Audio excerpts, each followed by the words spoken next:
This is the story of a Native American mother of 3 who vanished as she was out of state at a well-known nationwide retail store. What led up to her disappearance, you may ask? Stay tuned to find out. Welcome to our channel. This is Criminal Activities.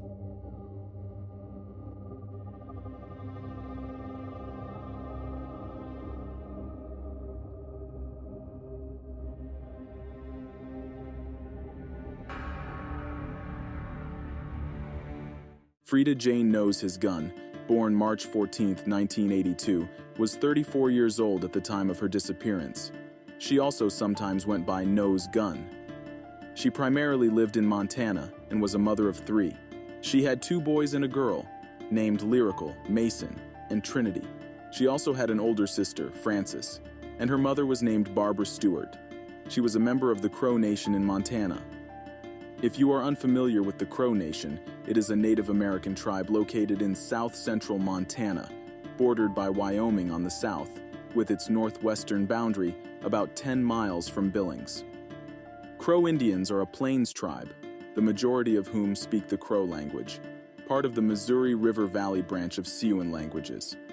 Freda also visited another Native American tribe called Yakima frequently. Yakima is based primarily in eastern Washington state. October 18, 2016 was sadly the last day anyone saw or heard from Freda. It all started at the well-known United States retail store, Walmart.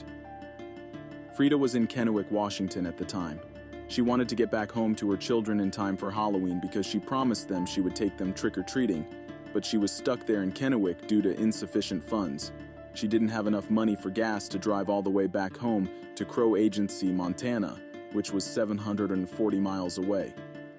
She phoned a friend who lived in Billings, Montana, and asked if she could transfer her some money directly to the store so that she could get back home. Her friend agreed to send the money that Freda desperately needed, and Freda said she was waiting at the Walmart customer service counter to receive it. However, due to a spelling error of Freda's name, this friend had to correct the money transfer, which took some time to process. By the time everything was sorted out, the Walmart customer service desk had closed for the night, so Freda never did get the money in time.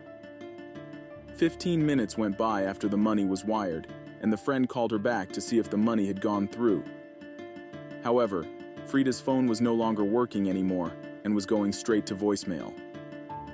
No one really was concerned about Freda until November 14th. On this day, her family filed a missing persons report for Freda after she missed her aunt's funeral. Freda was close to her aunt, so the family knew something was wrong when she didn't show up. Once her mother reported her missing, knowing something must have been wrong for her to miss the funeral, the police told her there was little they could do since Freda was an adult and there was no known crime, according to her sister. Frances said, and I quote, "It seemed like they weren't helping at all because she jumped into the wrong crowd." End quote. Her family stated she had become more distant with them before her disappearance. Freda was also said to be into drugs during this time in her life. This may have led the officials to assume that Freda's disappearance was a result of her new lifestyle, rather than considering other possibilities. Her disappearance brings attention to a larger issue that's happening in Montana. Indigenous people there are going missing at a much higher rate compared to their population size, making up 25% of all missing person cases, yet they only make up around 7% of the population in the state. Her disappearance became a complicated case to handle, mainly due to the confusion amongst the different law enforcement groups such as state, tribal, and federal agencies about who should take responsibility for the investigation. The FBI has now become involved in this case, but with every day that goes by, her family becomes less hopeful that she may still be alive and well. Frances said, referring to Freda vanishing, and I quote, "It sits on our chest and shoulders," end quote. Her loved ones mentioned how it wasn't uncharacteristic of her to drop out of sight for a few days at a time, but she's never known to have gone this long without coming in contact with someone she is close to. Since her disappearance, her new friends allegedly haven't been very cooperative with the police about this case. The circumstances of her disappearance are unclear and remain a mystery. Please keep in mind that these missing people cases we cover are for real people. So if you have any information on Freda, please contact the U.S. Department of the Interior Indian Affairs, or Crow Agency Bureau of Indian Affairs. All information will be posted down in the description box. It has been several hard years for her family and friends to not have their loved one around, and Freda's loved ones and supporters don't want her case to be forgotten. A description we have of her is that she has brown hair and brown eyes.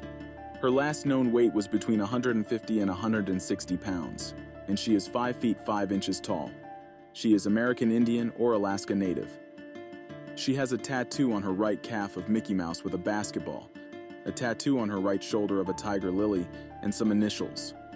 2 masks and a banner reading "Knowshisgun" on her upper right arm, and tattoos between her shoulder blades of the names of her children: Lyrical, Trinity, and Mason. She also has a long scar on her right elbow. Her hair was also waist length at the time of her disappearance, and she wore it in a ponytail or a bun the majority of the time. Freda's disappearance certainly remains a mystery, but I want to know your opinion on this case. What do you believe happened to Freda? I'd love to hear your theories in the comments section.